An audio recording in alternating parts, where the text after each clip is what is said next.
सलामत बहुत अच्छे थे और नेक दिल इंसान थे, मगर इनका वजीर इनकी एक आदत से बहुत परेशान था और दिल ही दिल में कुढ़ता रहता। बादशाह सलामत अपनी रियाया से बहुत मोहब्बत करते थे और उन्होंने इनकी खिदमत के लिए अपने खजानों के मुंह खोल रखे थे। मुल्क में चारों तरफ सुकून और इत्मीनान नजर आता था। सब लोग इंतहाई खुश व खुर्रम जिंदगी बसर कर रहे थे।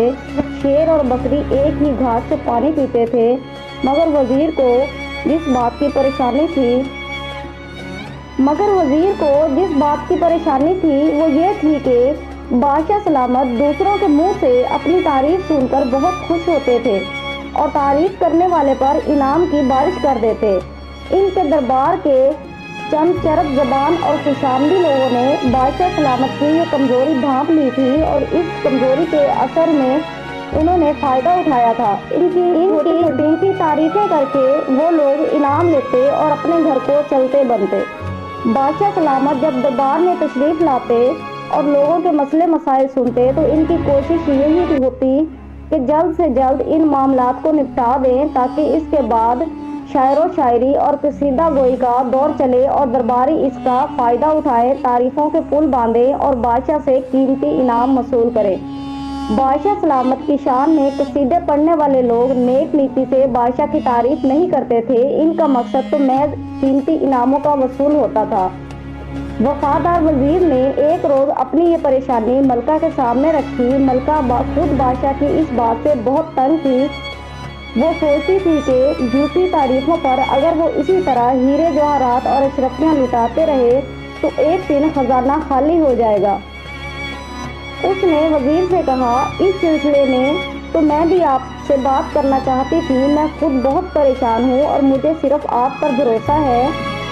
आप बादशाह सलामत के वफादार साथियों में से हैं। आपकी अक्लमंदी का कोई सानी नहीं है। मुझे उम्मीद है आप जरूर कोई ना कोई मसले का हल निकालने में कामयाब हो जाएंगे। मलका आलिया, मैं अपनी पूरी कोशिश करूंगा कि इस मसले का कोई ना कोई हल निकल आए।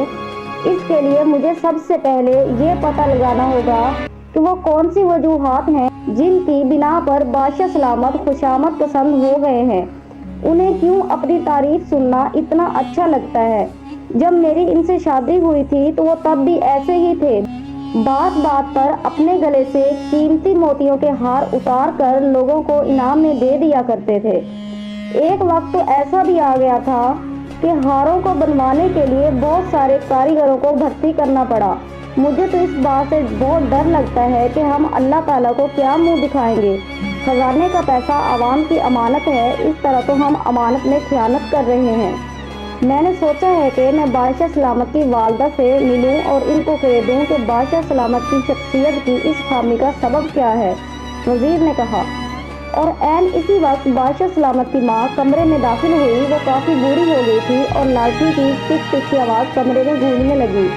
इसने मलका और वजीर को देखा तो बोली, बेटी, मैं ये पूछने आई थी कि रात को खाने में क्या पकेगा ताकि बावर्ची को आगाह कर दूं, मगर लगता है तुम मुल्क के किसी अहम मसले में गुफ्तगू कर रहे हो। मैं चलती हूँ, बाद में आ जाऊंगी। अम्मी हजूर, हम आपका ही तज़किरा कर रहे थे। एक अहम मसला दरपेश है, आपसे कुछ मालूमात लेना थी। मलका ने कहा, पहले मसला तो पता चले, इसके बाद ही मैं मालूमात दे सकूंगी। बादशाह सलामत की वालदा ने कहा, पहले आप आराम से बैठ जाएं। इसको बादशाह सलामत की इस खुशामद पसंदी की आदत के बारे में बताया। जब इसकी बात खत्म हुई तो बादशाह सलामत की माँ ने एक ठंडी आह भरी और बड़े तासुब से बोली, अपने बेटे की इस आदत की जिम्मेदार मैं खुद हूँ और इसके अब्बा थे। ये बात सुनकर मलका और वजीर दोनों चौंक पड़े। अम्मी हुजूर, ये आप क्या कह रही हैं? मलका ने हैरत से आंखें फैलाकर कहा।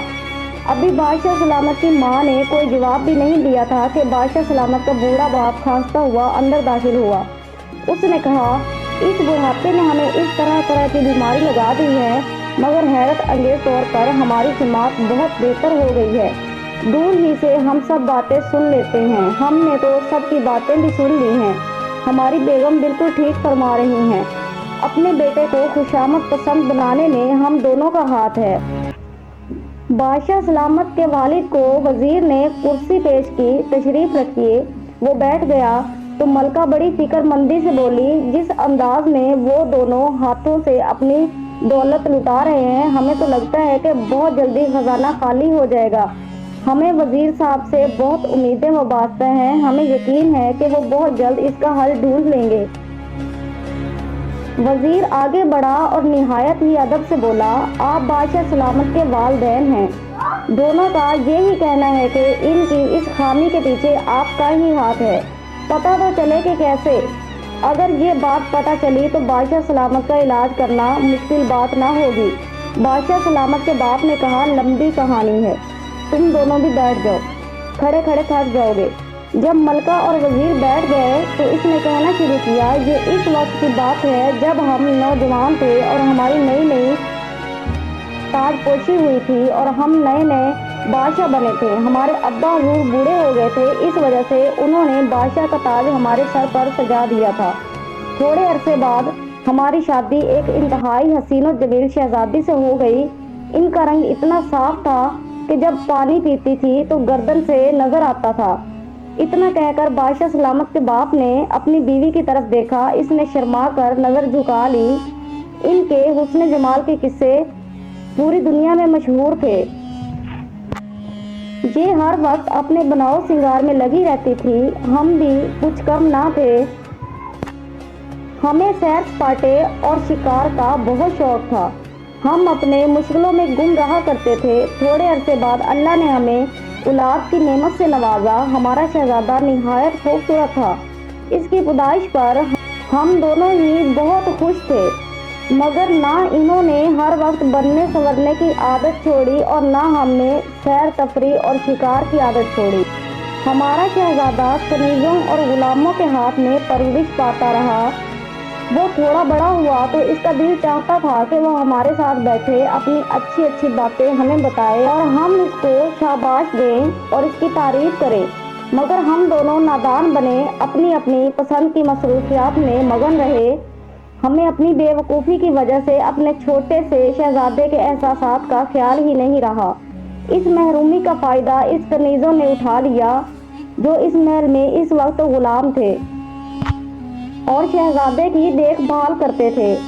वो इसकी हर बात की बहुत तारीफ करते थे। इससे वो खुश होकर अपने खिलौने, मिठाइयाँ, बिस्किट वगैरह और दूसरी चीज़ें उठाकर उन्हें दे देता। वो इसकी कमज़ोरी भांप गए थे। वो इसकी झूठी तारीफें करते और इससे वो लोग फ़ायदा उठाते। रफ्ता रफ्ता हमारे शहजादे की आदत पुख्ता होती चली गई और इसका नतीजा हम सब अपनी आंखों से देख रहे हैं। इस कहानी में इन माँ बाप के लिए एक सबक छुपा है जो अपने बच्चों से दूर दूर रहते हैं और इनकी किसी बात की तारीफ करना अपनी तौहीन समझते हैं। ये कहकर बादशाह सलामत का बूढ़ा बाप एक ठंडी आह भरकर खामोश हो गया। वजीर कुछ देर के लिए खामोश हो गया, सोचता रहा और फिर बोला, मैं पूरी कोशिश करूंगा कि इनकी इस आदत को ख़त्म कर सकूं। यहाँ पर मैं ये बात भी कहूँगा कि जो माँ बाप अपने बच्चों को वक्त नहीं देते, इनकी बातें नहीं सुनते, इनकी अच्छी बातों पर इन्हें शाबाश नहीं देते, वो माँ बाप अपने बच्चों को एहसास से कमतरी और महरूमी का शिकार बना देते हैं।